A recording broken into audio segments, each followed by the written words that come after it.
Well, Jack, good to see you. I know it's it's a funny one, isn't it, when you do these kind of little mini press tours, but you've got Scotland out of the way, you're on pretty much home soil now. But how did you like the experience with Edinburgh? You know what, over the years, used to, I wouldn't say not enjoy this kind of stuff, but I think when you look back, the great memories, you've got to embrace it. It was interesting yesterday going up to Edinburgh, and it comes with the territory, that's his back garden, so we took our abuse yesterday, we took it on the chin, and day two we're in Manchester, so I'm expecting a few more cheers today. I can't really going to ask that. You said, you took your abuse, and obviously it was going to be a very pro Josh crowd, but I saw you and Sam with the Hearts shirts on, but have you gained a few Scottish fans genuinely? Yeah, I think I've divided them definitely with the football teams, but it's been interesting. We turned up at the venue yesterday, we took a lot of pictures with a lot of Scottish fans, and I think they're split down the middle really, and ultimately I think he's lost a lot of his fan base. I was going to say, how important to you was this? Would have you took this fight back up there? Was it? Is there's rumours like it should have been in Manchester, Leeds is neutral ground. Can you tell us anything about that?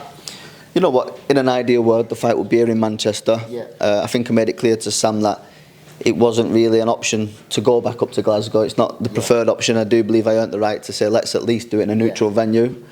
Leeds is perfect. It's an hour from where I live. Again, it's a neutral venue. I wasn't over fussy. There was talk about it being in Liverpool, London. If it wasn't in Glasgow, it doesn't matter. Just get the fight on. Yeah.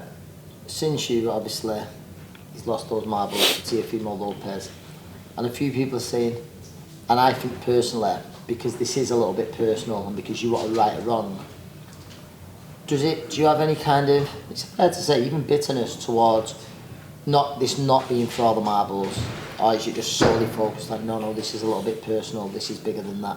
This is bigger than the first fight, isn't it? Without a doubt, this is bigger than the first fight, despite the titles not being on the line. Yeah, despite the titles, it's a funny one. It's frustrating because that moment's been and gone now. Frustrating is a better word. That moment's been and gone, so we can't think about that. And ultimately, right now, I'm in a position where the titles are tied up. They've got mandatories on them. It's going to be 6-12 months before I'm in a position to fight for the title. This is a big fight without a world title. Of course, I want to be world champion, but on the flip side, I want to be involved in big fights. So this is like, it's not the next best thing because it's probably better than maybe some of the options for the world titles. There's certainly like Lopez is a biggest fights, possibly one of the very biggest fights in British boxing, but certainly in that division that can be made. I'm right in saying that. 100%. So I'd love it to be for a title, even an eliminator for a world title. But more than that, I'm excited to get it on lock-ons and put this rivalry to bed. Big one for me, Jack, what I wanted to ask was the weight. There's been a lot of talk of what weight this fight is going to be at. Can you confirm to us the weight now? What the weight's going to be this fight? Yeah, so we're contracted to fight at 140 pounds, 10 stone. Okay. So when the fight was rumoured some months ago now, there's been talk from Taylor's team and Taylor for the last 2 years that he's going to move up to welterweight. So my instruction to Sam was, if this fight is likely to be done, please let him know that I'll fight him at 154. I'd fight him at welterweight. Like the weight really wasn't a thing. It was actually Taylor's team who come back and said, let's do 140. So you know what, interesting. Nonetheless, that's the weight I fight at. So let's get it on. Do you think that the performance against Teofimo Lopez was a better Josh Taylor than what you got, or do you think the fight with you put serious miles on the clock for him and it wasn't as good?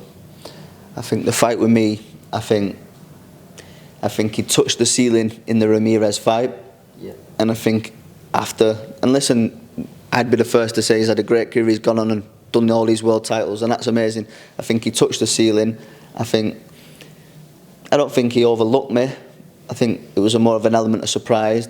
I think it put miles on the clock, and I've said it before and I said it yesterday, I do think he's over the hill now slightly. Nonetheless, I'll be preparing for the best version of him, but I do think he's touched the ceiling, he's coming back down. Jack, finally, we saw the queues outside to get in here for a press conference. I know that's something that very few fighters experience. What's it going to be like, do you feel, this time for you, it's possibly going to be roles reversed. Or probably is going to be roles reversed when you walk into that. You walk into that arena as the fans' favourite. You want to take anything from that? You know what? You know me, and I'm quite reserved and relaxed, but it's a nice feeling. I know I've got a lot of support, and it's grown tenfold over the last couple of years. Yeah. Inundated with messages of support for this fight and the other fights that I've had in between. So it's nice, and we went up there. We did the Lions Den. We took a good amount of people up to Scotland, but this time it's going to be a pro, my crowd. Yeah.